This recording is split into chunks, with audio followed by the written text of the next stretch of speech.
Hey, let me get those. It's okay. That's cool, I got it. Thanks. Yeah, thank you. So, you girls at the university? Yeah. Most of the people in here are. You're kind of out of the usual age range, no? Yeah, well, yeah, I'm not a student. You don't say. I did go to university. In Washington, late 60s. Washington, what are you doing out here? Traveling. So, you girls in a sorority? Yeah? Which one? Why do you want to know? Just making conversation. We're in Chi Omega. Nice. Listen, we were just heading home. We were? It was nice to meet you. You girls want to stick around? I'm buying. No, that's fine. Thanks again.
Margaret? Lisa?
So, what we got?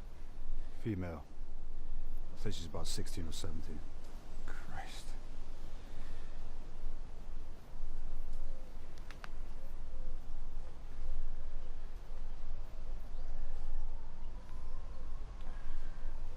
Look at your marks around the throat. No defensive wounds on the hands. Maybe she was taken by surprise. Perhaps approached from behind. She's been in the water for a while.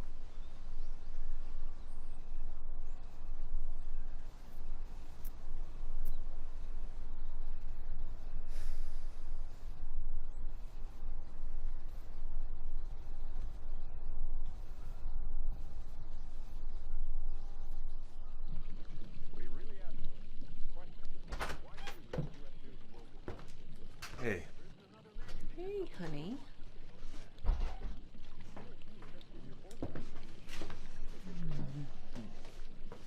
Oh. Tough day, huh? You could say that.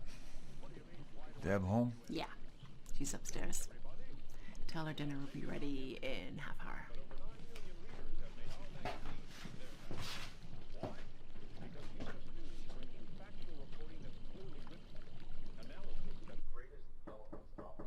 Yeah? Hey, Dad. Hey, how's school today? You know, the usual. A main course of government propaganda with a side of condescension. You don't say things like that to your teachers, do you? No. I toe the line like a good girl. Thank you.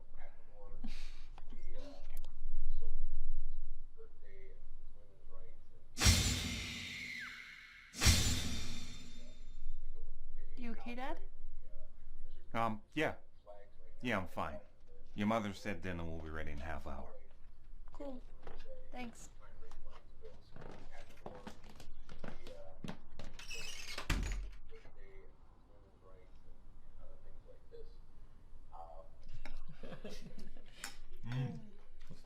Shogo. What? Did you make this from the box again? How do you know? Because it's really good. It's better than your other one. Don't be so cheap. Better than my other one?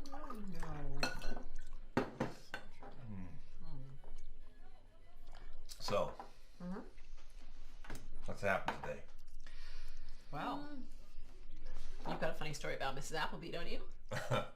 I think she stole the other neighbor's baby. What? Yeah. Because I heard crying coming from her house. Maybe it was her granddaughter.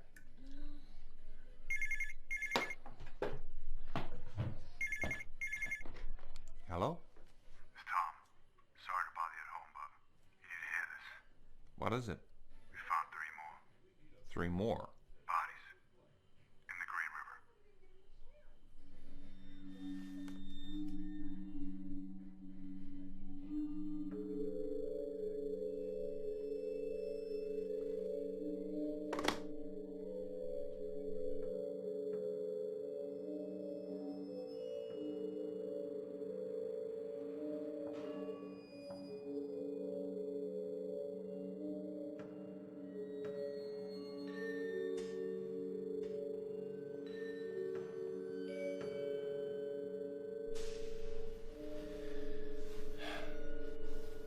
The ligature marks to the neck are consistent with an approach from behind. All the victims share the same features. Ligature marks. No defensive wounds to the hands or arms. All had recently had sex. Both the missing women worked as prostitutes. They were last seen at the SeaTac strip near the airport. Looks like we have a serial killer on our hands. This isn't random opportunism. If all the victims share the same profession, the killer's cruising prostitutes. These women came with him willingly. He may well be a regular down on the strip. Considering the lack of defensive marks and recent sexual activity, the women could have been killed post-coitus or even mid-coitus. Clear signs of sexual motivation. You got calls in the press. This is going to be big news. You want to handle the briefing? Sure. Have you put any surveillance on the SeaTac strip? No. Not at this stage. How many officers have you put onto the task force? That number I cannot tell you right now. We'll get back to you on that. How much is this going to cost the taxpayer? I can't answer that. Next. Is there any truth to the rumor that the police are not taking this seriously because it involves prostitutes? No, there is no truth in that. Anyone else? Well, do you have any suspects?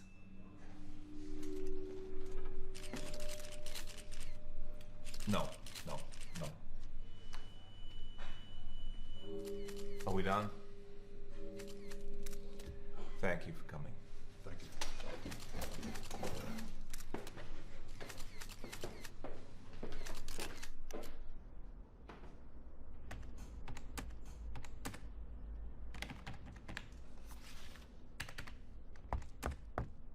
Yeah. Detective Richards? Yes. I'm Bob Kyer. I work with the FBI Behavioral Science Unit. Come in.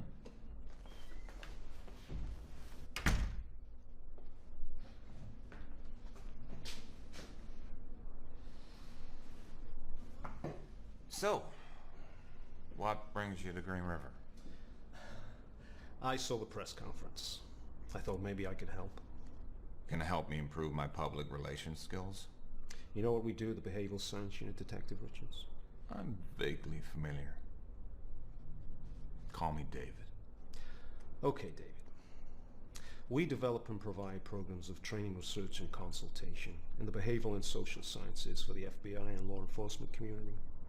If you don't catch this killer quick, dealing with the press isn't going to get any easier.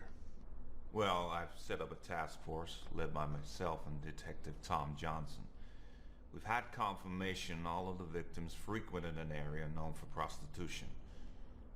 It's likely the killer is a regular visitor there, so we're staking it out, as well as the Green River itself. But it may make it easier to identify the killer's habits if we formed a psychological profile. And that's something I can help you with. Sure.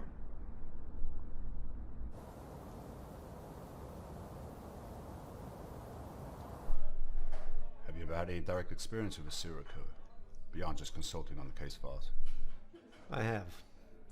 Back in '74, I was a rookie detective in King County.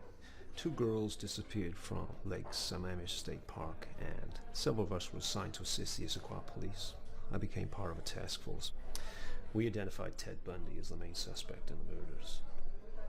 You came face to face with him? Yeah. I sat in on one of his first interviews after he was arrested. What was he like? On the surface, very articulate, always polite. In many ways, he reminded me of a politician. Smart appearance, and he knew how to dance around the tough questions, divert the conversation towards his own agenda. But you saw through it. I realized I had a nose for this kind of thing. I knew the moment he sat down in that interview room, he was wearing a mask of sanity. I saw the truth behind those eyes. He's on death row now, right? Yeah. Actually, I've interviewed him several times since he was convicted. There are lots of murders he hasn't confessed to and bodies which were never recovered. I think he'll only give up the information if he can get something out of it. Like a reprieve from execution. Ironically, for a man who dealt out so much death to others, he fears dying. So, what are your thoughts on this one, Bob? Can you help us build a profile? I'd say so. Obviously, the first determination is that these murders were very likely the work of one person. The same modus operandi was employed in each death, and body clusters often suggest that one individual is responsible. He has familiarity with the Green River and surrounding area.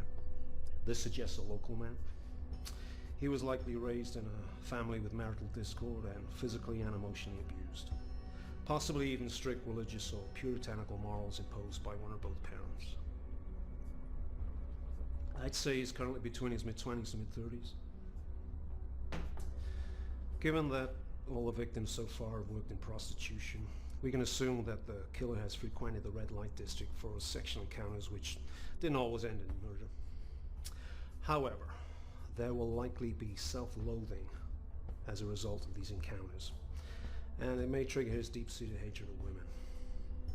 Murderers who strangle often speak of an intimate connection they feel with the victim as they die. It's twisted to unite, but this man may feel at his most alive when he's causing death. That's why I know he'll strike again. Every day he deals with the scars of childhood, poor relationships, and a generally unremarkable life. That buzz he gets from killing, he'll seek it out at every opportunity available to him.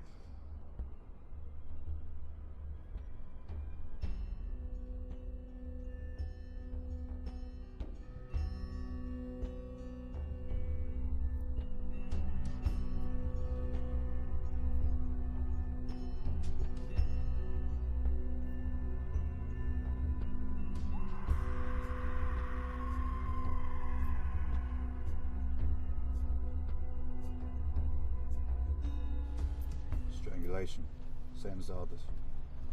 How old is she? I'd say she's in her 30s. They've all varied in age. It's clear that isn't a factor when selecting victims. I bet this one works the strip too. She's been posed very deliberately. There's fish in her wine bottle entwined with the body. They weren't placed by accident. He didn't do that with any of the other victims. Could be some kind of religious motive. That ties in with the strict religious parents you mentioned in the briefing, Bob. Could be. Could also be game playing. How'd you mean? He watches the news like everybody else. He could be sending us a message or having a personal joke at our expense. She was stripped naked like the others, but they found her dress just a few yards down the riverbank. We bagged it and took it in. No sign of any other items so far. Is he getting sloppy? Maybe. So like I said, he's taunting us. Catch me if you can, so to speak.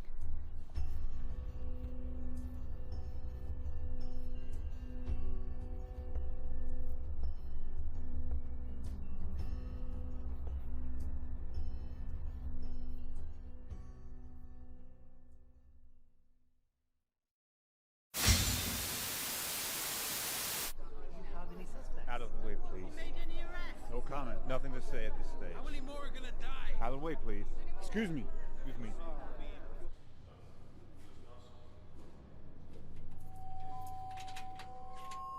Seattle, another grim discovery today that could be connected to the string of Green River murders which have shaken that West Coast city. Explorer scouts today found a fourth skeleton in a wooded area outside of town where 3 other skeletons were discovered this weekend. Most of the victims had been young prostitutes. So, Sandra, how did you and Dave meet? We actually went to the same high school, but we didn't really meet there. I used to see her in the stands of the football games. I found it quite distracting. Pretty sure I missed a few catches because of her. You're right. Anyway, I worked after school at the local library. My mom worked there for years, so she got me a job. It was just around the corner from my house, so I'd go in every day after school, check out some books. I'd find pretty much any excuse to talk to her. About after 2 months, Dave had this huge stack of overdue books. I liked talking to him, so I didn't want to remind him. And then he realized on his own and brought in this big stack of books. And I told him I would get rid of the fees if he took me out to dinner, which he did. And here we are. What a great story. Are you married, Bob? I was. To Kathleen. She died a year ago. Cancer. Oh, God. I'm so sorry.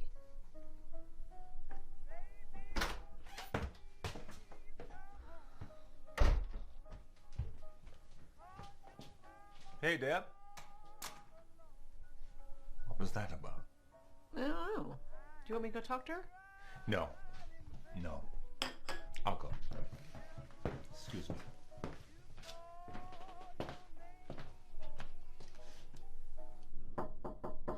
What? You okay? Not really. Have I done something wrong?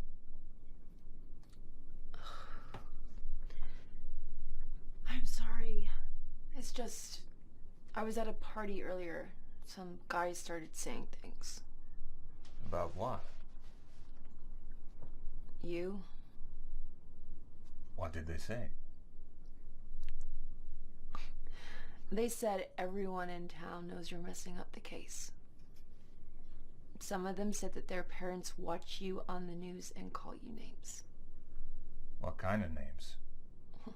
They say you don't have any balls, and that you're too weak to catch the killer.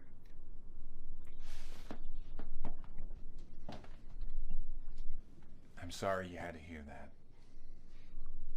I know it's not your fault. I'm sorry for getting mad. It's just... You have every right to be annoyed.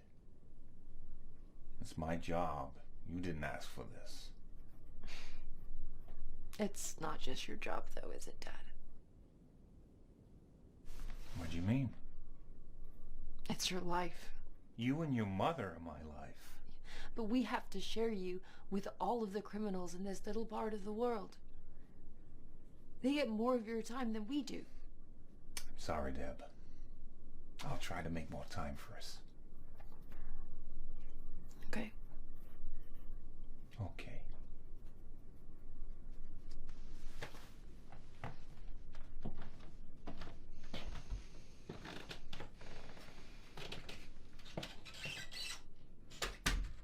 Been called the Green River Killer ever since the first bodies, 5 of them, were pulled from this river. You know this issue of the press isn't going to go away. Discovered nearby, I didn't have any new information. There was no point talking to them. and the number of Well, we did get something new today. Nothing to leak to the press yet, but it could change how you deal with the media. The posing of the body with the wine and the fish. Yeah.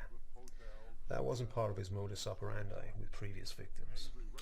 That was his way of engaging with us. Or more to the point, you. It's like he's saying, "This is my banquet, detective." You really think he sat at home watching the news reports? Of course. Narcissism is one of the symptoms of psychopathy. That's the dichotomy. Damaged self-esteem on the one hand, but also a grandiose sense of self-importance on the other. In the killer's head, this murder spree may be the ultimate game. Now you're his main opponent. Sun Tzu, the Chinese general who wrote The Art of War, he said, if you're far from your enemy, make him believe you're near. become that tunnel vision and exclude the possibility Just something to keep in mind. of crimes or the possibility of a multiple suspect.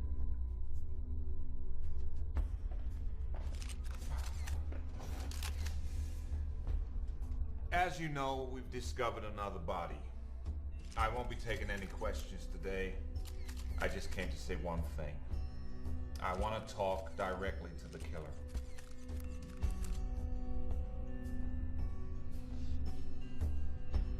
I know you're out there watching this. I don't need profilers and psychiatrists to tell me you're a sick son of a bitch. You're not even a man. I doubt you have the equipment for it. You're a demented pervert who doesn't deserve to breathe the same air as the people you have so callously murdered. You are gutless, pathetic, and when your luck runs out, and make no mistake, it will, I'll be right there to take you down, you godback, you piece of shit. That's a promise from me to you. Thank you. Hey, Slugger. How was school today? Good. He made you this. Began in summer of 1982, and since then, an army of detectives and a multi-million-dollar computer system have been unable to track. Thank you. It was a familiar routine for the Green River Task Force, sifting through any remaining evidence at a site where someone had stumbled across human remains.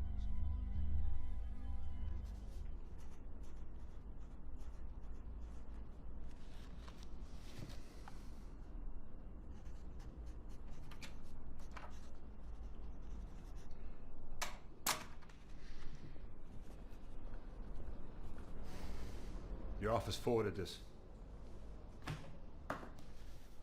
You haven't been demoted to mailman already, have you, Tom? If we don't catch this prick soon, maybe I will be.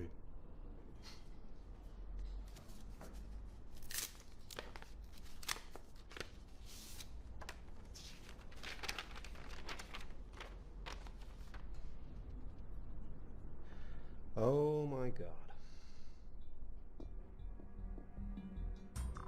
Dearest Bob, it has been the better part of 2 years since we've corresponded, and I must admit, I've missed it.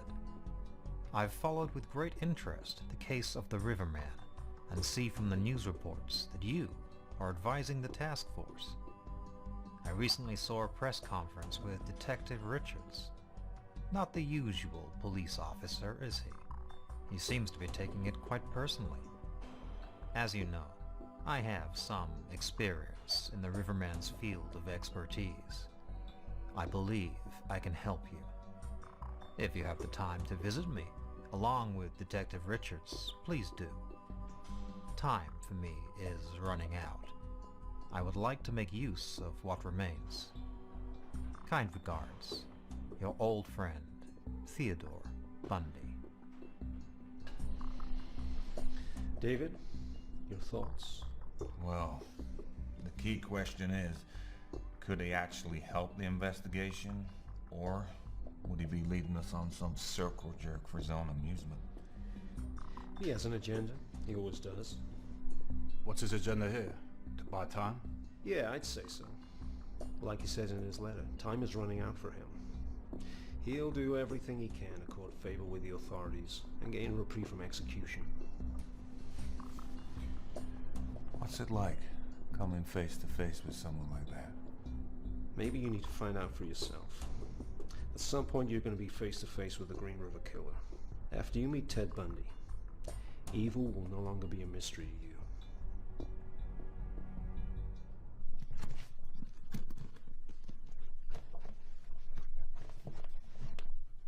What? 2 days talking to a madman in Florida? Don't you have enough to deal with right now? It might be a complete waste of time. Or it could help with the investigation. Who knows? But we have no suspects yet. I have to try everything I can. I just worry about you, that's all. It'll be fine. Come here.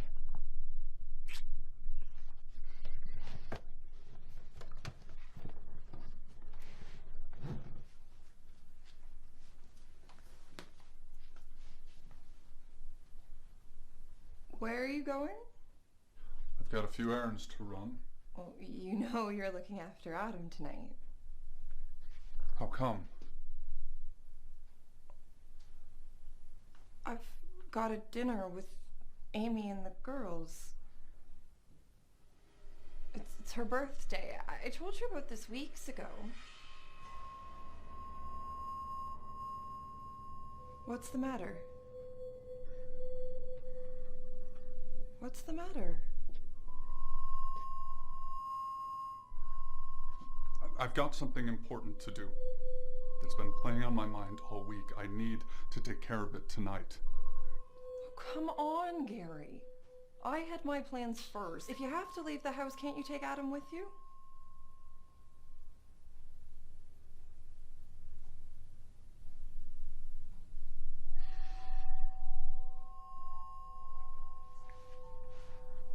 I guess so. Thank you. I'll be home around 11. All right.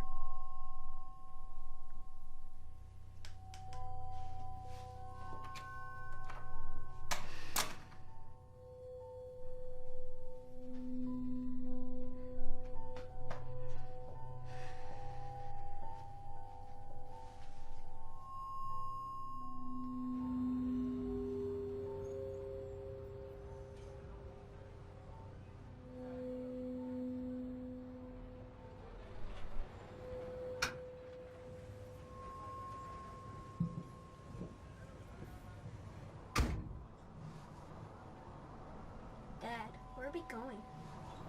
I gotta pick up a friend of mine. Drop her off somewhere.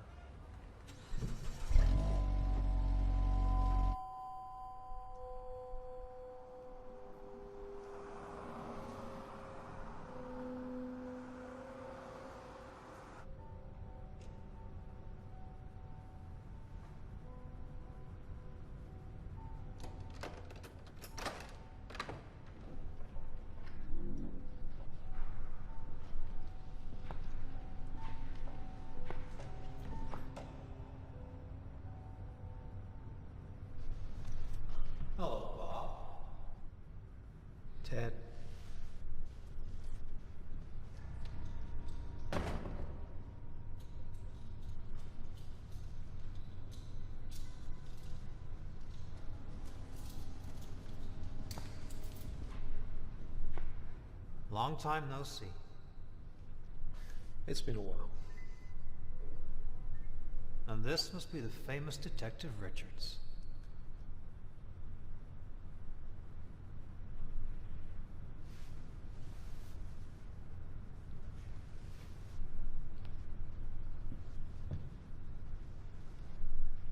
As always, Ted will be recording this. Of course.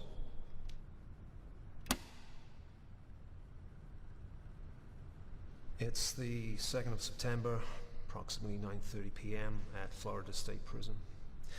This is a tape-recorded interview with Bob Keller, David Richards, and Ted Bundy. So, Ted, would you like to begin?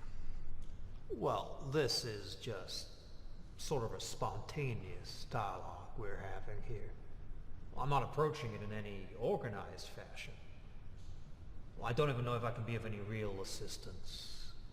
You're the detectives, after all. We'd value any insight you may have. Well, did you bring a copy of the case file? I'm not sure it will be ethical to give you... It's fine.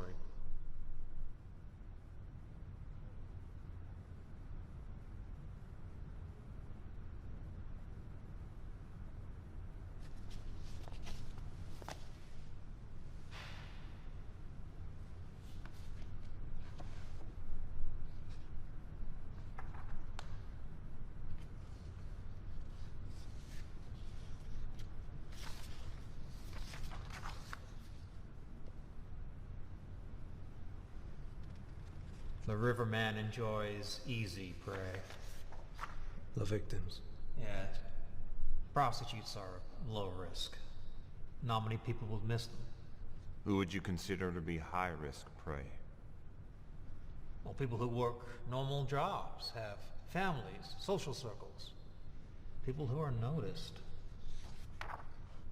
You know, with all the slasher movies being made at the moment, you should stake out the car parks of the movie theaters. I am sure you'd find many serial killers of the future. People who go to those films to fuel their fantasies. When I was a kid, I just had the detective magazines. I don't think staking out thousands of movie theaters is practical, given the limited numbers of police we can assign to the case. Perhaps not. But you could stake out his old dump sites. You mean where he left the bodies? Yes. He'll return to them. He's going back to check out the scene and see the condition of the body after it's been there for a while for, well, whatever kick he might get out of that. Necrophilia? Look, what he's doing is not normal, so you can't apply normal standards to it. He might just drive by, see if the scene is being disturbed, if the body has been discovered. Well, if it hasn't, he might want to take it all in again.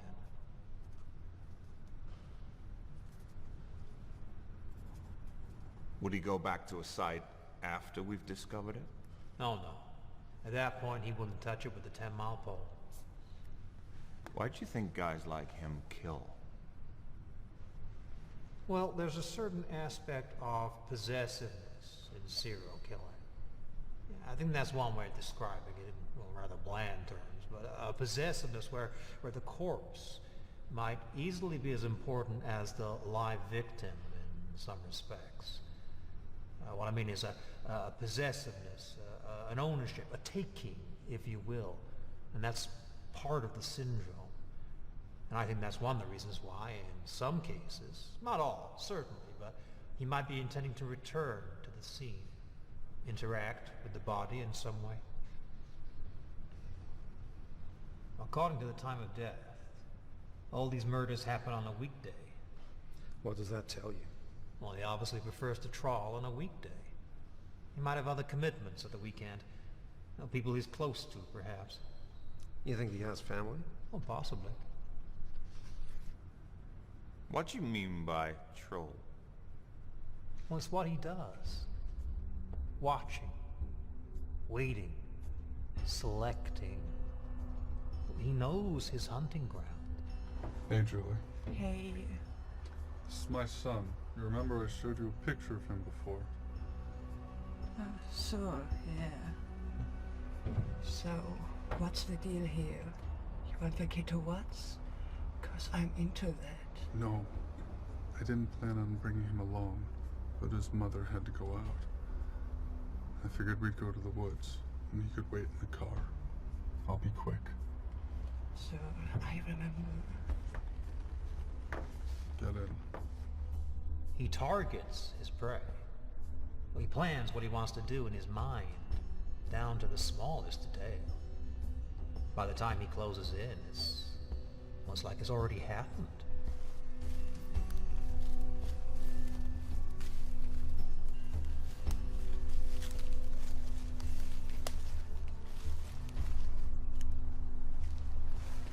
Okay.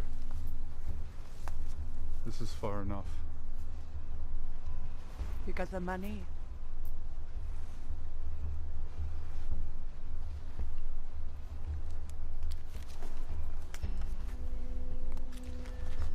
So, how you want to do this? That tree over there. Bend over it.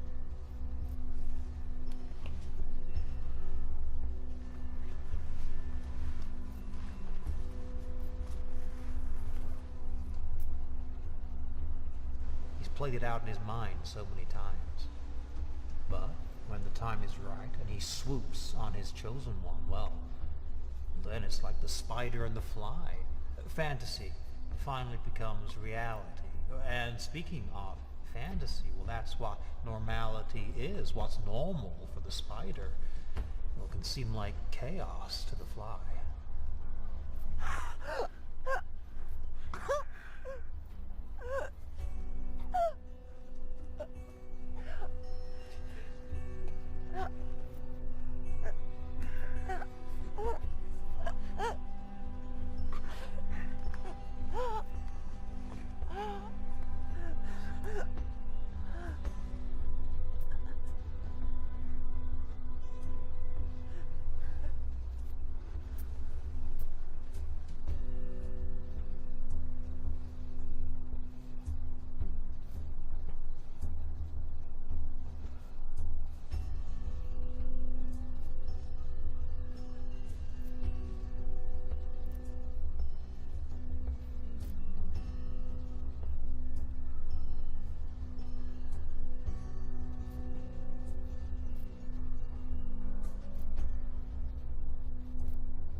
Yeah.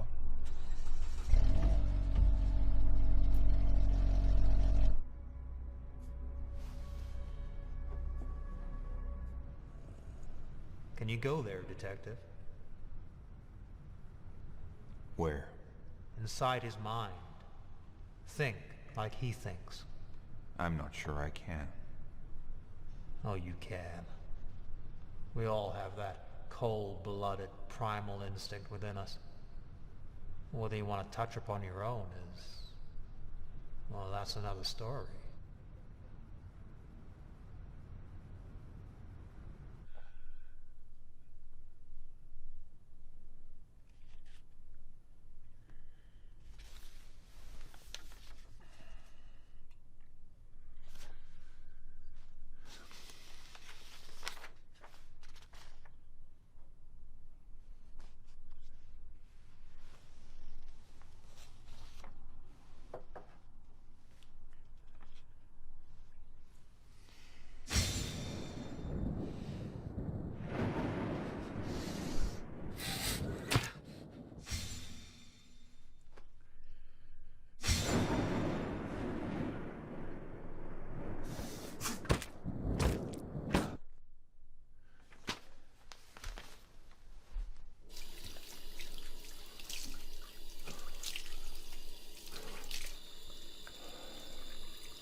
What is it?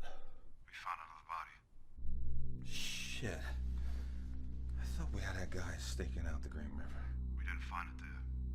This one was found in the woodland near Long Avenue. Definitely him, though. Same MO. You tell the press yet?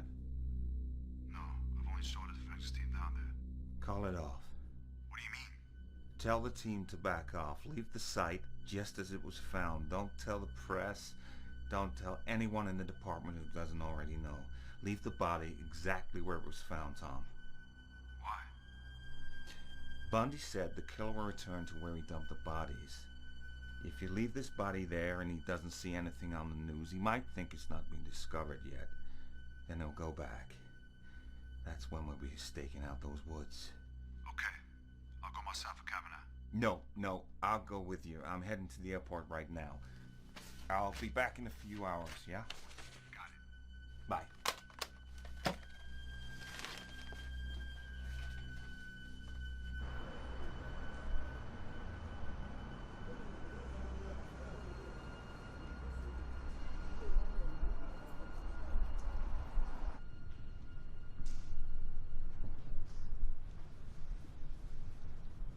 Flying solo today, Bob? Detective Richards had to travel back to the Green River. Have they found another body?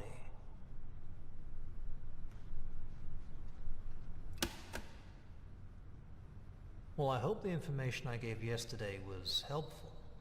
It was. And since you're in a helpful mood, I thought today we could discuss a different subject. What's that? You know, Ted, there are still 5 cases we're concerned about. Missing girls, Washington and Utah. Okay. Well, maybe we can talk about that. I guess it depends. On what? Did you speak to the Attorney General? I spoke to him last night. I told him you'd been receptive to our question. But truth be told, Ted, he knows there are a lot of families out there that need closure. But before we get down to that, has the Attorney General discussed in firm terms what the outcome of these conversations could be for me? He said any information you can provide which can give the families closure will be given the greatest consideration when discussions take place about the implementation of the death penalty. Okay. Good. Well, I'm sure you know, Bob. It all began in Washington State. That's where I was living, where I grew up as a kid and a young man, where those kinds of impulses, which ultimately led to the violent behavior, were born. Yeah. This is where I'm a little, the presence of the officer down here, well, it's a little unnerving. Some of this stuff I don't mind talking about because, well, he wouldn't know it from Adam, but, well, I can write it down or whisper it to you, whatever. Okay.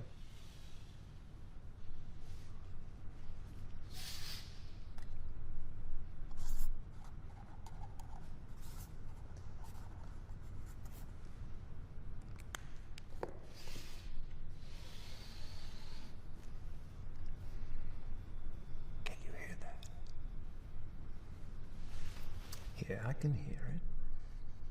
I just wrote down the name, Joanne Dawkins. So,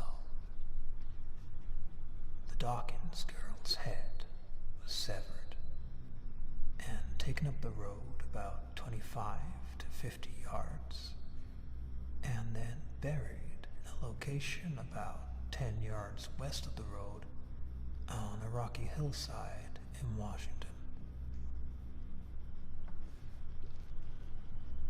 Did you hear that? Yeah. Lord knows what the little creatures up there did to it. What those animals would have done. Well, I can draw you a map to where you can find it if you like. Thank you. That will be helpful. But first, how did you encounter her? Oh, I was making my way up an alleyway with my briefcase, using crutches. And a young woman was walking down. I saw her walk around the north end of the block and into the alleyway. She stopped for a moment and then kept on walking down toward me. About halfway, I encountered her and asked if she'd help carry my briefcase, which she did. And we went back up the alleyway. Across the street, we turned right on the sidewalk outside the old fraternity house there. We rounded the corner on the left and headed north on 47. About halfway up the block, there used to be this old parking lot, which they'd made out of the burned out buildings there. So what happened when you rounded the corner? Oh, we went into the parking lot. When we reached my car, I knocked her unconscious with the crowbar. Where do you have that stashed? Hidden behind the rear wheel of the car. Did she see it?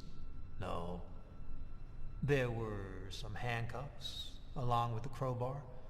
I handcuffed her, put her in the passenger side of the car, and drove away.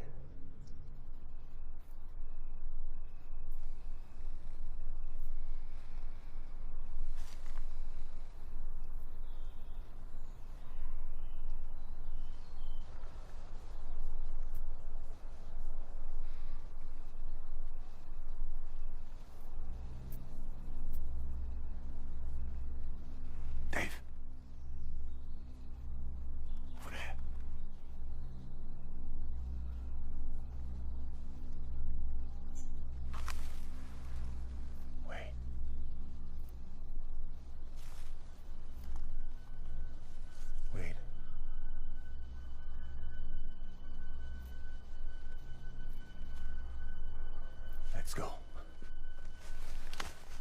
Don't fucking move!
Fucking gun down now!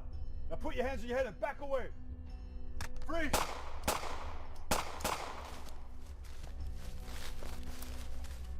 Society wants to believe it can identify bad or harmful individuals. But it's not practical. Well, the truth is, people who indulge in this sort of thing, well, they look just like everyone else.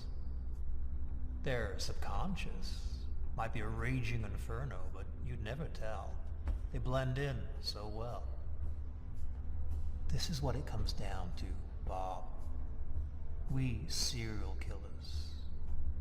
We're your sons, your husbands. We're everywhere. And there will be more of your children dead tomorrow.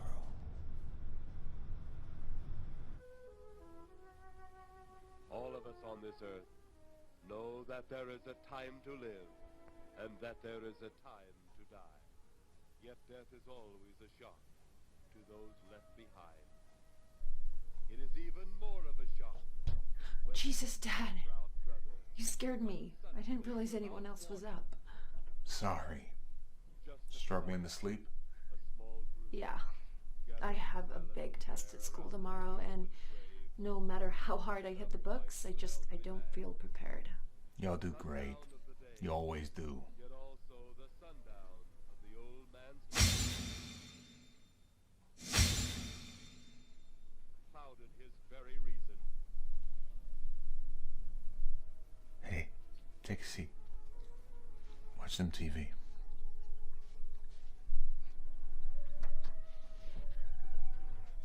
The funeral over, the saddened group left the graveside.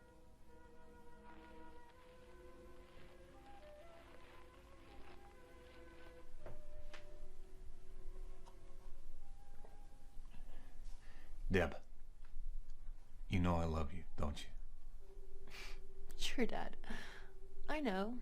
I love you too. I'm very proud of you, you know that, right? You got some whiskey in that cup. No, it's just tea.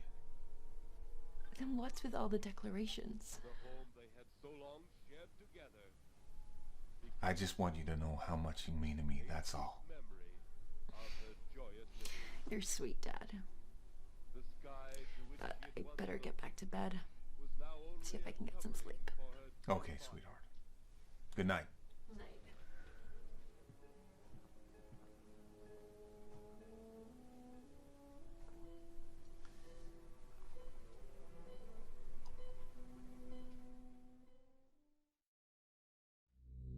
Where were you on June 17th? I had to take my truck to the shop. Have you ever cruised the SeaTac Strip? I'm not familiar with that place. His name is Gary Ridgway. He was picked up for attempting to solicit an undercover police officer posing as a prostitute in May. Tom got a hunch and ran his record. He was accused of choking a prostitute in 1980 near the SeaTac Strip. At the time, he pleaded self-defense after claiming the woman bit him and he got released. One of our officers stopped and questioned Ridgway last year while he was in his truck with a prostitute. They also approached this guy in connection with the kidnapping of Marie Olson. Ridgway was questioned, but not enough evidence to make an arrest. Does anyone question the sex workers on the strip? Several prostitutes saw a man matching Ridgway's description regularly cruising the strip in the past 2 years. Now he works at that factory down in Bellevue, painting trucks, so he would pass that strip almost daily on his way to and from work. Sarah Edgar. I've never heard of her. So what's your next move? I think we should get him to take a polygraph test. You know those things can't be considered 100% accurate. Yeah, I know, but I need something more than circumstantial if I'm gonna convince the chief there's a case to be made here. Do you think he's the killer? Something in my gut tells me he is. Then do what you have to do.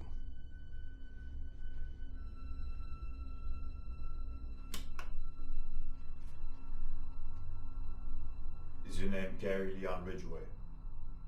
Yes. Have you ever cruised the SeaTac Strip? No. Have you ever hired a prostitute? No.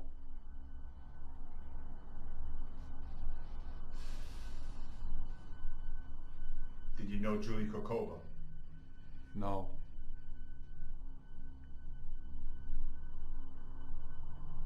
Did you kill her? No.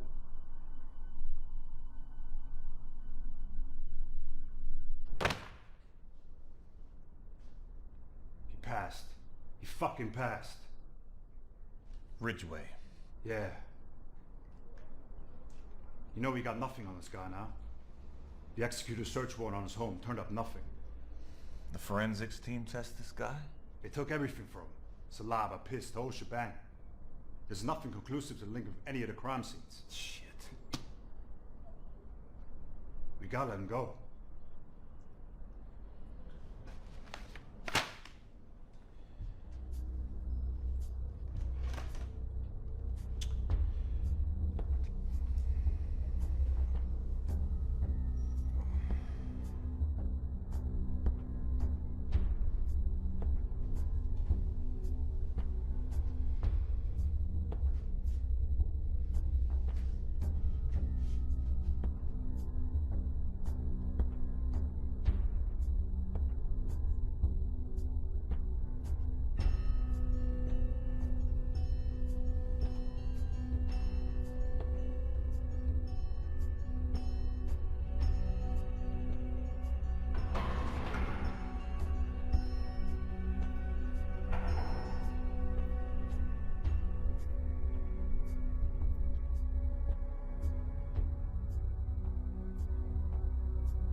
46 bodies found since 1982. There have been several suspects, but a case can be made against any of them. $15 million of public funds spent. As of today, the Green River Task Force will be dismantled.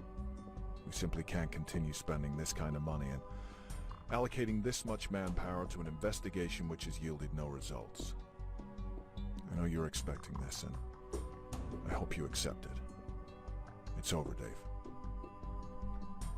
Respectfully, sir, it'll never be over. A sad and ugly chapter will end tomorrow morning as notorious serial killer Ted Bundy is set to die in Florida's electric chair. Officially, Bundy's execution will be for the kidnap and murder of 12-year-old Caroline Keach, but he was also found guilty of 2 additional 1978 slayings and is suspected in 20 to 40 other homicides, at least 23 which he has confessed to law enforcement officials in the past few years. Faced with execution after nearly a decade of court appeals, Bundy has attempted to trade confessions for time to give lawmen details of all the murders. The Florida governor refused to make such a trade. Bundy is scheduled to be executed at 7 a.m.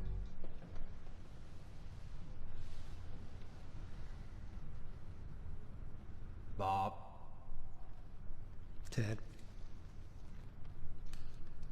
You know, I could still provide information. I've remembered things that might help the families. I know you're hoping for a phone call, but I don't think it'll come. Many feel justice is being served tomorrow. What about you, Bob?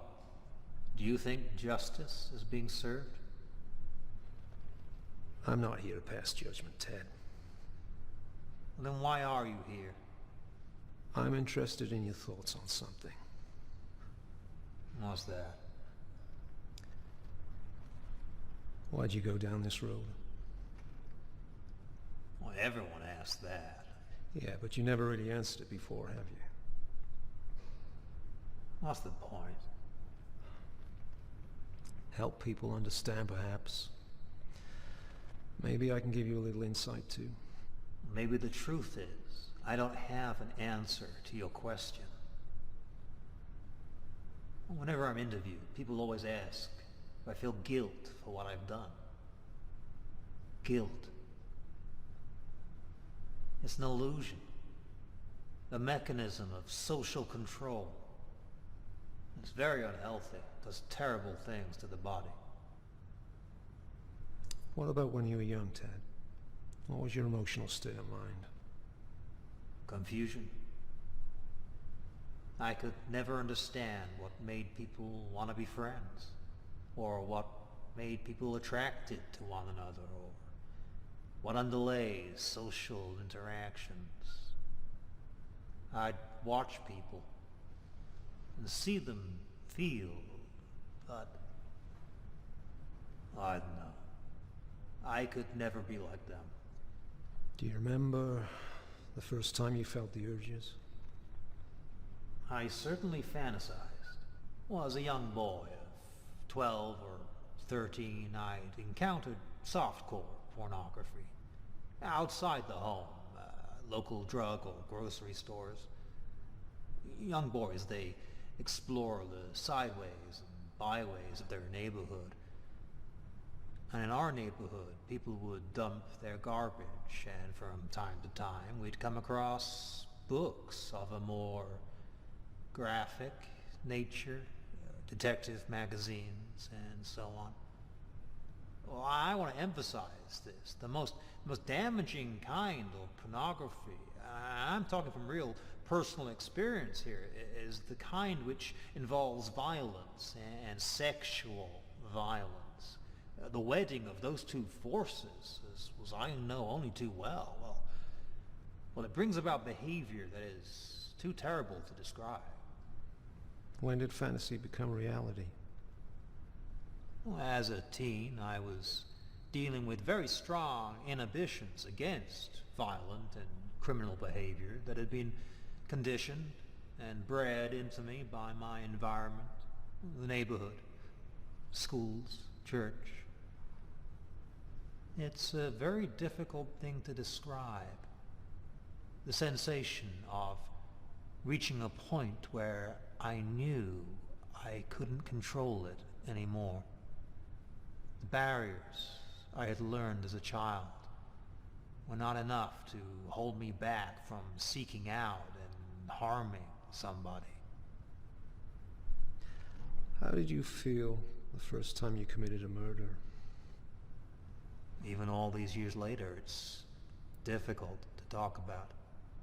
Reliving it through talking is, well, difficult to say the least, but I want you to understand what happened. It was like coming out of some horrible trance or dream. Well, I can only liken it to being possessed by something so awful and alien, and then the next morning waking up and remembering what happened and realizing that, well, in the eyes of the law and certainly in the eyes of God, you're responsible. Possession is an interesting word. What I did, it was like possessing them physically, as one might possess a potted plant, or a painting, or a horse, owning, as it were, this person, and then taking ownership of the remains. But when I'd wake up in the morning and realize what I'd done with a clear mind, with all my essential ethical and moral feelings intact, well, it absolutely horrified me. The feelings of pleasure derived from what you did clearly outweighed any feelings of being horrified, because you repeated it so much.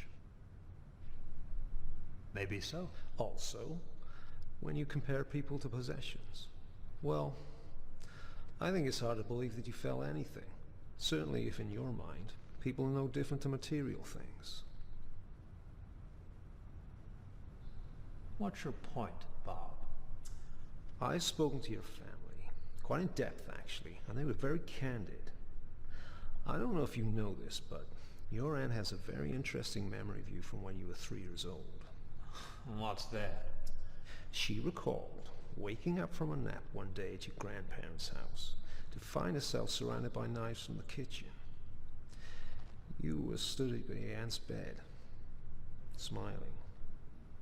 Well, I can't say I remember that, Bob, so I'll have to take her word for it. If it's true, it's very telling, don't you think?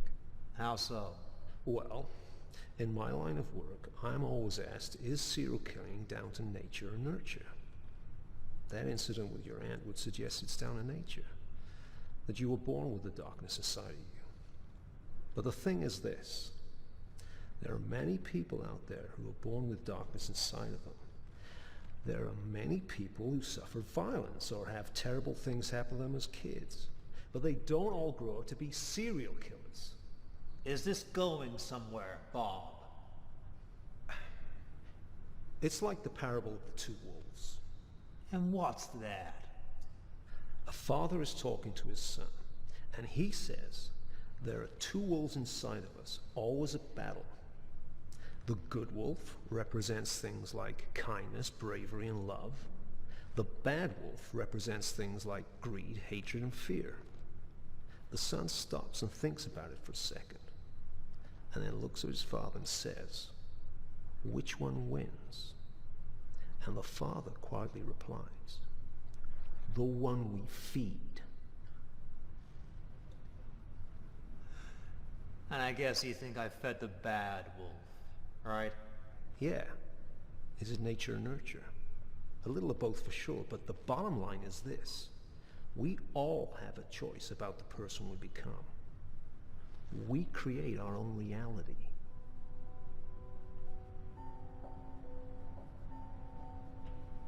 Ted Bundy, the notorious serial killer, died today in the electric chair after a night of weeping and praying.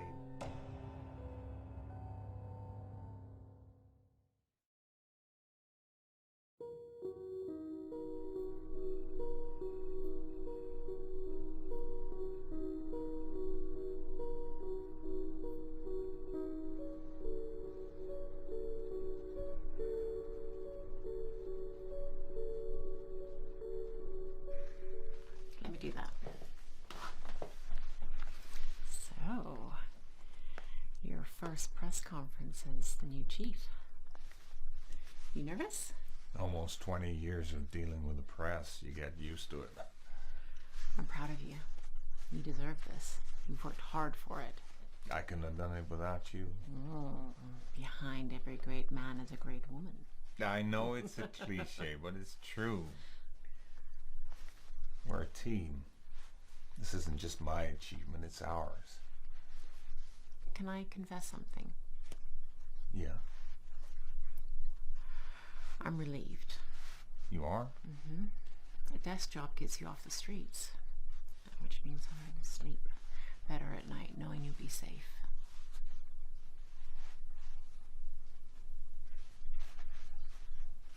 What's wrong? Nothing. There you go. Thanks, honey.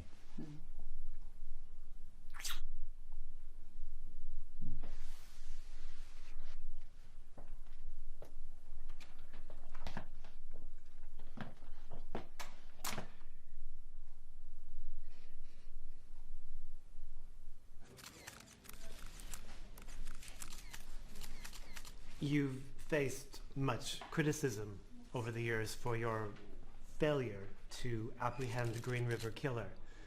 How do you think the victims' families might feel watching your career go from strength to strength while the person who murdered their daughters is still at large? Yes. I've spent almost 2 decades haunted by this. My career has progressed, yes, but it hasn't stopped the nightmares. My arrest and conviction rate is the highest on the force. But there is not a day goes by when I don't think about the one that got away and all the pain he caused.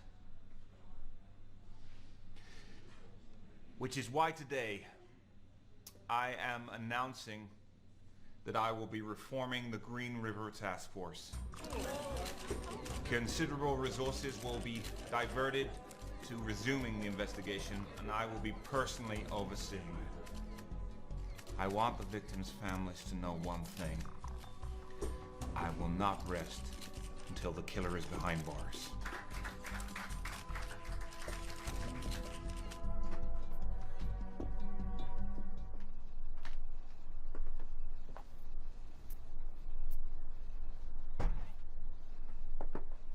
Saw the conference on TV?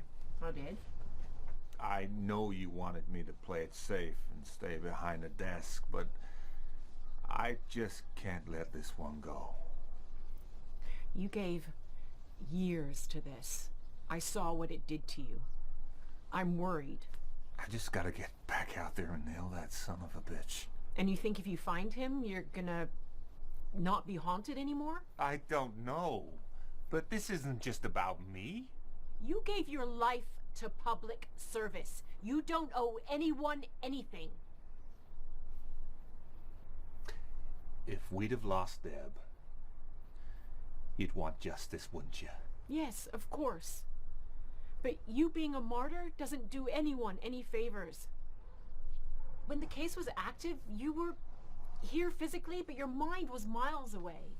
Is it a good thing for you to fight for other people's families when your own has to suffer for it? You know I love you. But this is how I was made. This is what you married. Well, if you've made up your mind, I guess there's nothing else for me to say. Will you support me? I can't do this without you.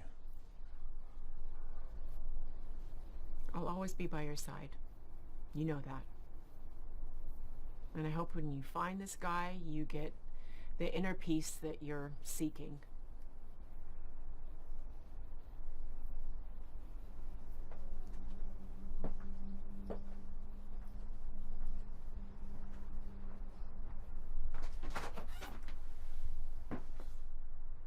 One of the victims, Marsha Intala, the one who was posed with the fish in the wine. Yeah. She was stripped naked like the others, but there was a dress found nearby which was identified as hers. There was a semen sample taken from the dress. We also recovered semen from several other victims. I know we established many years back that the samples were all from the same man. We just did not have the technology for a more detailed DNA profile. So, what can we do now?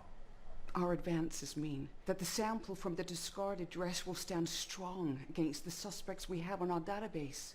We should also be able to get matches on the semen samples retrieved from the other victims. Okay. Let's get it done.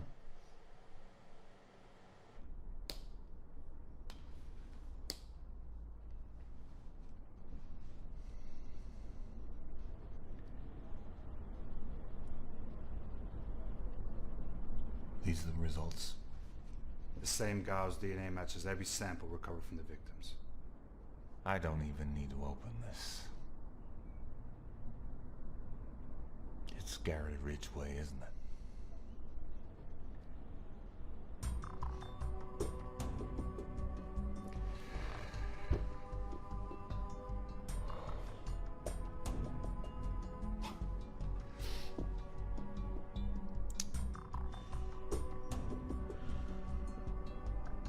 Let's go get him.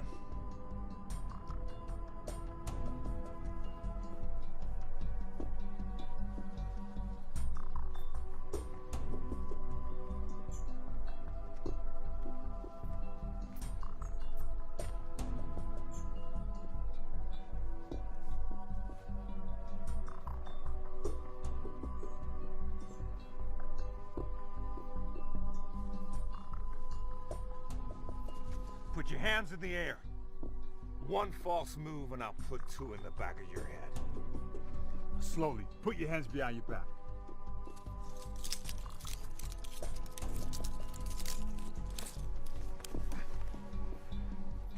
Gotcha, asshole.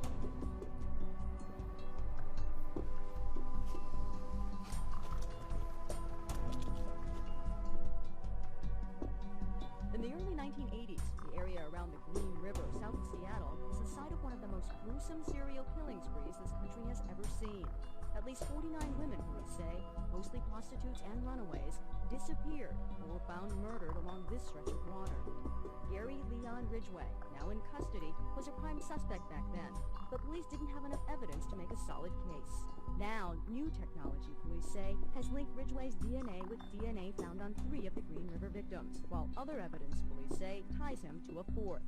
A team of scientists spent more than 800 hours on the lab work.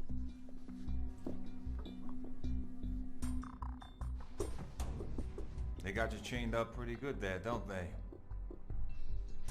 Yeah. They must be concerned about whether or not you're gonna run off, huh?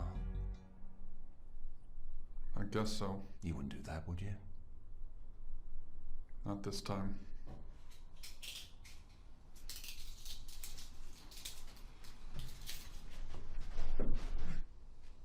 Give us a minute, will you, Tom? Sure.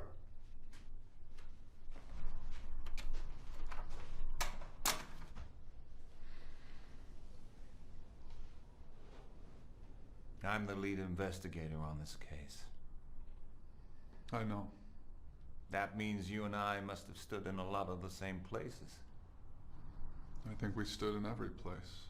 What'd you think about that? You were on one side, I was on the other. Where I killed them, you were the one who recovered them. Now, finally, we meet. Yeah. I've been working on this case a long time. Looks like I've caused you a few gray hairs. So, Gary, you've been pretty forthcoming so far, but do I know everything there is to know? Yeah, I'm not holding anything back.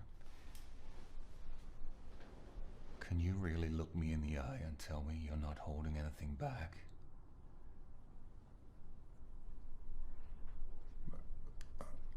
I haven't been, you know... Wait a minute. Your eyes are going back and forth. I'm not lying to you. Yes, you are. The thing is, Gary, you and I can be enemies, or we can be buddies. That's your choice. If you're gonna keep lying to me, then we'll be enemies. So, what you gonna do? I don't know what you want. The bodies. There are more, aren't there?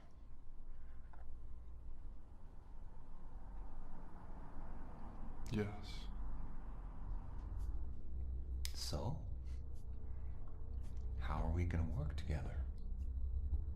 You want me to tell you where they are? Yes.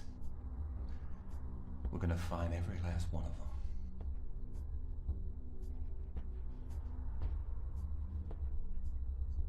All right.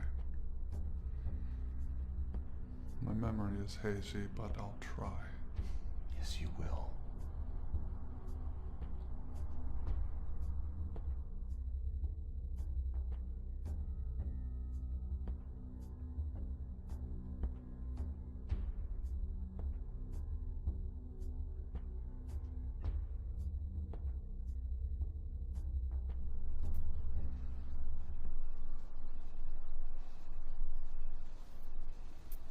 We should have gotten some champagne to celebrate. It's all right. I'm just happy to be here with you both. How do you feel, Dad? Relieved. But the hardest part of it all? Memories. You'll get some closure now that you've caught the guy. Yeah, Dad. Look, it's finally over.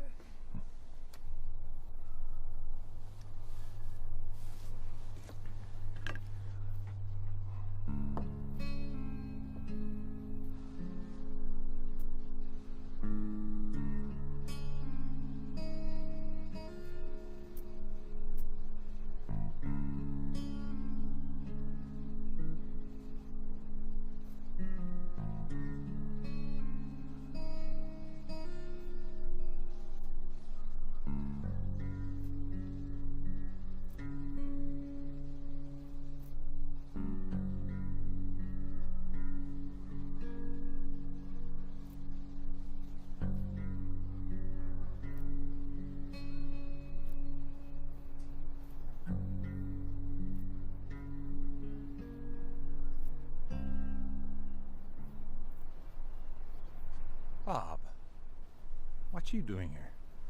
Thought I'd pay you a visit, given the recent headlines. I stopped by the house. Sandra said you might be here. It's good to see you. Been a while, huh? Yeah, it has. I think congratulations are in order. Oh, it was a team game. You were part of that team. You should give yourself a pat on the back. I think we can all be thankful for the advances in DNA. True. So, what now? Time to move on. Ridgeway's behind bars. The healing can begin. You know, there's one thing I keep asking myself. How do we stop this thing from happening again? There are a multitude of things we could do to make a difference. Greater education from a psychology standpoint. Spotting the warning signs of psychopathy early on. From a law enforcement standpoint. We have advances in DNA and a better network of communication between the agencies. But maybe I'm getting soft in my old age. I just can't help thinking about it from a philosophical standpoint. I'm intrigued. Well, those of us who are positive in our intentions spread enough love and light. Maybe there won't be so much darkness for evil to maneuver in. I never had you down as an idealist, Bob. I never used to be. But the times, they are a-changing. You know what?